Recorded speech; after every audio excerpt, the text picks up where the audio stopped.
ان الدین عند اللہ الاسلام وآیۃ لہم اللیل نسلخ منہ النہار فاذا ہم مظلمون۔ اس آیت سے میں یہ بات کیا کرتا ہوں کہ دنیا میں اصل اندھیرا ہے۔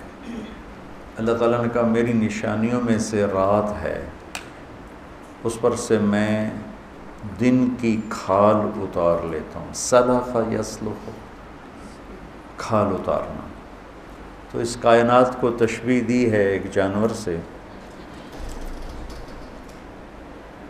اور اس کے اوپر جو کھال ہے اس کو تشبیہ دی ہے دن سے، روشنی سے۔ اور جب کھال اترتی ہے تو جو اصل چیز ہے وہ سامنے آتی ہے، جانور کی اصلیت سامنے آتی ہے۔ جس کی بھی کھال اتارو اس کی اصلیت سامنے آتی ہے۔ تو میرے اللہ نے یوں کہا کہ میں دن کی کھال اتارتا ہوں تو لوگ اندھیروں میں ڈوب جاتے ہیں۔ یہ میری بات سمجھ میں آئی؟ اس آیت سے میں یہ بات کیا کرتا ہوں کہ دنیا کی اصل اندھیرا ہے۔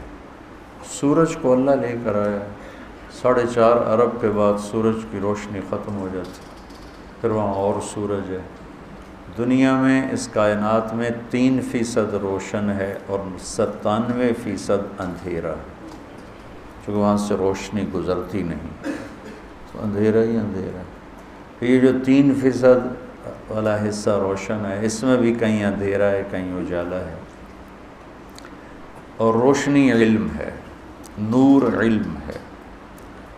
روشنی میں کیا ہوتا ہے؟ ہمارے دیکھنے کی صلاحیت مکمل ہو جاتی ہے، اور دیکھنے کے بعد فیصلے کی صلاحیت وہ صحیح ہو جاتی۔ جب اندھیرا چھاتا ہے تو دیکھنا بھی مشکل ہو جاتا ہے، پھر فیصلہ بھی مشکل ہو جاتا ہے۔ جب دھند آتی ہے تو کیسے موٹر وے پر بھی لوگ 30 کی رفتار سے جا رہے ہوتے ہیں، 50 کی رفتار سے جا رہے ہوتے ہیں، چونکہ نظر نہیں آ رہا۔ میرے سامنے 4 گاڑیاں ٹکرائی آپس میں، کچھ تیزی میں جا رہے تھے اور ہم وہ دھند سے ڈر کے آہستہ آہستہ جا رہے تھے، تو میرے بالکل آگے ٹھا ٹھا ٹھا ٹھا ٹھا ایک موٹر والے نے مجھے تیزی سے کراس کیا، جا کے بیچ میں لگا۔ 4 گاڑیاں کٹھی ٹکرائی پڑی تھیں کہ دیکھنے کی صلاحیت روشنی کے نہ ہونے کی وجہ سے کم ہو گئی۔ تو 3 نور ہیں جو مل کر روشنی، دل کی روشنی کا سامان بنتے ہیں، اور 3 نور ہیں جو کائنات کی روشنی کا سامان بنتے ہیں۔ سورج ہے، چاند ہے، ستارے ہیں۔ ان 3 نور سے ہم اس دنیا کو دیکھنے پرکھنے کے قابل ہوتے ہیں۔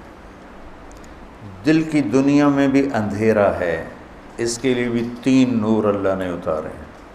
اللہ نور السماوات والارض، اللہ نور ہے زمین آسمان کا۔ قد جاءکم من اللہ نور و کتاب مبین، اللہ کا رسول ہے نور میرے اللہ کا تمہارے پر۔ قد جاءکم من اللہ نور، نور سے مراد اللہ کے نبی، و کتاب مبین قرآن۔ واتبعوا النور الذی انزل معہ، اور جنہوں نے اتباع کیا اس نور کا جس کو اتارا گیا اس محبوب نبی کے ساتھ۔ اللہ کے نبی نور، قرآن نور، میرے اللہ کا نور، یہ 3 نور مل کر دل کو روشن کرتے ہیں، دل کو روشن کرتے ہیں۔ سورج جب روشنی دے رہا ہوتا ہے اور بادل آ جاتے ہیں، جب وہ سیاہ ہوتے ہیں تو روشنی آ رہی ہے، نظر آنا۔ آپ تو کبھی یہاں بھی کبھی ایسا ہو جاتا ہے، سردیوں میں جب گہرے سیاہ بادل ہوں تو اندھیرا چھا جاتا ہے، لگتا ہے جیسے رات ہو گئی ہے۔ اور یورپ کی سردیاں تو ایسی خوفناک ہوتی ہیں، وہاں بہت بڑا طبقہ ڈپریشن کا مریض ہے موسم کی وجہ سے، کچھ حالات کی وجہ سے اور بے شمار موسم کی وجہ سے۔ سورج نظر نہیں آتا، سویڈن میں تھا، اتنا خوبصورت ملک ہے، دیکھ کر آدمی اللہ کی قدرت پہ عشش کرتا ہے. تو وہ ڈاکٹر بتا رہے تھے کہ ایک بچی آ گئی، میں خودکشی کرنا چاہتا ہوں. میں نے پوچھا کیوں؟ کہ مجھے سورج نظر نہیں آ رہا، مجھے سورج دیکھنا ہے. اور وہاں سردیوں کے 4 مہینے سورج دکھائی نہیں دیتے، تو بالکل اندھیرا ہوتا ہے. تو اس میں دیکھنا جب کمزور ہوتا ہے تو فیصلے کی طاقت بھی کمزور. میری بات سمجھ میں یار؟ ایک آیت اس کے ساتھ جوڑو. اللہ نور السماوات والارض مثل نورہ کمشکاۃ فیہا مصباح المصباح فی زجاجہ الزجاجۃ کأنہا کوکب دری یوقد من شجرۃ مبارکۃ زیتونہ لا شرقیہ ولا غربیہ یکاد زیتہا یضیء ولو لم تمسسہ نار نور علی نور یہدی اللہ لنورہ من یشاء وکذلک یضرب اللہ الامثال للناس. اللہ تعالیٰ نے ایک خوبصورت مثال تھی. اس آیت کو آیت النور کہا جاتا ہے. سورہ نور اسی کے نام پر نور کہلاتی ہے 18ویں پارے میں، کہ اللہ تعالیٰ نے فرمایا کہ اللہ اپنے نور کی مثال دیتا ہے. یہ نور کہاں جمع ہوتا ہے، کس چیز سے چمکتا ہے، یہ بات کر کے پھر میں اگلی بات. ایک مثال میں نے آپ کو دے دی کہ سورج کے آگے بادل آ جائیں تو روشنی ہے، لیکن آگے پاس نہیں ہو رہی، اندھیرا چھا جاتا ہے. اندھیرا آتا ہے، دیکھنے کی طاقت ختم ہوتی ہے. دیکھنے کی طاقت جتنی کمزور ہوتی ہے، فیصلے کی طاقت اتنی ہی کمزور ہو جاتی. تو اللہ تعالیٰ نے فرمایا مثل نورہ کمشکاۃ فیہا مصباح، کہ اب تو وہ زمانہ نہیں رہا جب بجلی نہیں ہوتی تھی تو دیواروں میں ایک ایسے کھڈا سا ہوتا تھا، اس میں چراغ رکھا جاتا تھا. وہ کھڈے میں چراغ رکھنے کی وجہ یہ تھی کہ اس کی روشنی کھڈے کی دیواروں سے ٹکرا کے باہر نکلے تو زیادہ روشنی پھیلاتی تھی. اور ویسے یہاں جلا دیا جائے تو اس کی لو اتنی کمزور ہوتی تھی کہ وہ مدہ، ہم نے تو وہ زمانہ دیکھا ہوا ہے اپنے بچپن میں. ہمارے گاؤں میں بجلی نہیں تھی تو ایسے وہ دیے جلتے تھے، اس میں تیل ڈلتا تھا. تو جب وہ ایک کھڈا بناتے ہیں جس کو طاقچہ کہتے ہیں اور عربی میں مشکات کہتے ہیں، تو اس میں جب روشنی دیواروں سے قریب اس طرح ہوتا تھا، ٹکراتی ہے، ٹکرا کے نکلتی ہے تو اس کی ریفلیکشن زیادہ ہوتی ہے اور وہ تھوڑی سی مسجد کی، کمرے کی، اس میں روشنی میں اضافہ ہو جاتا. تو اللہ تعالیٰ نے تشبیہ دی انسانی جسم کو، یہ سینے کو، ایک طاقچے کے ساتھ. فیہا مصباح، اس میں ایک چراغ ہے. سبحان اللہ. وہ چراغ کیا ہے؟ وہ ایمان ہے. وہ ایمان ہے. المصباح فی زجاجہ، اس چراغ، وہ چراغ کہاں ہے؟ کہ وہ شیشے میں ہے. یہ جو لالٹینیں تو دیکھی ہیں نا آپ لوگوں نے، اور لیمپ تو شاید نہیں دیکھی ہوں گے، لالٹینیں دیکھی ہوں گی. جب ہمارے یہاں بجلی نہیں ہوتی تھی تو عصر کے بعد ایک نوکر کا کام یہ ہوتا تھا کہ وہ ساری لالٹینیں اور سارے لیمپ نکال کے ان کے شیشوں کو صاف کرتا، چمکاتا تھا. کیونکہ جتنی شیشے میں چمک آتی تھی اتنا روشنی کا انعکاس اور ریفلیکشن زیادہ ہوتا تھا. تو اس کا نام فریدہ تھا. فریدہ تو مجھے آج بھی اپنی ماں کی آواز کا، وہ فریدہ، وہ لالٹینہ صاف کر، لیمپ صاف کر.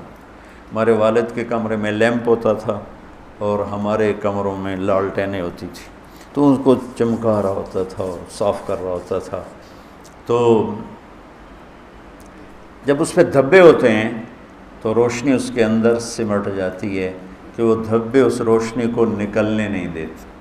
تو المصباح فی زجاجہ، وہ جو ایمان، وہ جو مصباح، وہ جو چراغ ہے، وہ ایمان ہے، وہ ایک شیشے میں ہے. وہ شیشہ کون سا ہے؟ وہ شیشہ دل ہے. دل ہے. وہ دل کیسا ہے؟ کأنہا کوکب دری، وہ اتنا چمکدار ہے کہ اس میں نہ کسی کا بغض ہے، نہ کسی کی نفرت ہے، نہ کسی سے حسد ہے، نہ اس میں کسی کبیرہ گناہ کا دھبہ ہے، نہ داغ ہے، تو ایسا چمکتا ہے جیسے ستارہ چمکتا ہو۔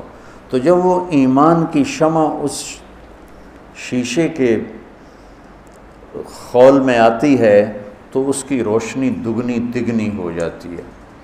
یوقد من شجرۃ مبارکہ، اس میں تیل کون سا ڈلتا ہے؟ اس میں تیل یہ ڈلتا ہے جس کو زیتون سے تشبیہ دی ہے، وہ یہ میرے رب کا قرآن ہے، یہ میرے رب کا کلام ہے۔ اس میں جو علم ہے وہ اس ایمان کے چراغ کا تیل ہے، اور وہ چراغ دل کے شیشے میں ہے۔ دل کے شیشے پہ داغ دھبے ہوں گے، روشنی بند، لہٰذا عالم ہو کے بھی اندھا ہوگا اور جاہل ہو کے بھی اندھا ہوگا۔ علم کے باوجود زندگی نہیں بدلتی کہ دل پہ داغ ہیں۔ اور بتا دوں، سب سے بڑا داغ، سب سے زیادہ جو بادل جو سورج کو روکتا ہے وہ کالا بادل ہے۔ کالا بادل آتے ہیں، ہلکے پھلکے بھی ہوتے ہیں، سفید بھی ہوتے ہیں، کوئی تھوڑے سے سرمئی ہوتے ہیں، لیکن جو کالا بادل ہوتا ہے وہ بالکل سورج کی روشنی کو بند کر دیتا ہے۔ دل کے داغ میں سب سے بڑا دھبا، سب سے بڑا دھبا وہ لوگوں سے نفرت اور بغض ہے۔ اس سے بڑا دھبا اور کوئی نہیں ہے۔ جب یہ لوگوں کے بارے میں منفی سوچے گا، نفرت کرے گا، بغض رکھے گا، اپنے آپ کو سپیریئر سمجھے گا، بڑا سمجھے گا، تو اس کے دل کے اوپر اتنے گہرے بادل آئیں گے کہ علم کی شمع کی شعائیں باہر نہیں جا سکیں گی، اندر ہی دفن ہو گے۔ جیسے آپ لیمپ کے شیشے پر کالا پینٹ کر دو تو پھر اس کا جلنا نہ جلنا برابر ہو جاتا۔ تو دل پر کلا بل ران علی قلوبہم ما کانوا یکسبون، رین، داغ، ان کے دلوں پہ داغ لگ گئے جو کچھ یہ کرتے تھے۔ تو بڑے گناہوں کے بھی داغ لگتے ہیں، لیکن میرے عزیزو سب سے خوفناک دھبا اور داغ وہ ہے انسانیت سے نفرت، چاہے وہ فرقہ واریت کی بنیاد پر ہو، مذہب کی بنیاد پر ہو، قومیت کی بنیاد پر ہو، کسی جھگڑے کی بنیاد پر ہو، کسی اختلاف کی بنیاد پر ہو۔ اسلام نفرت کی گنجائش نہیں دیتا۔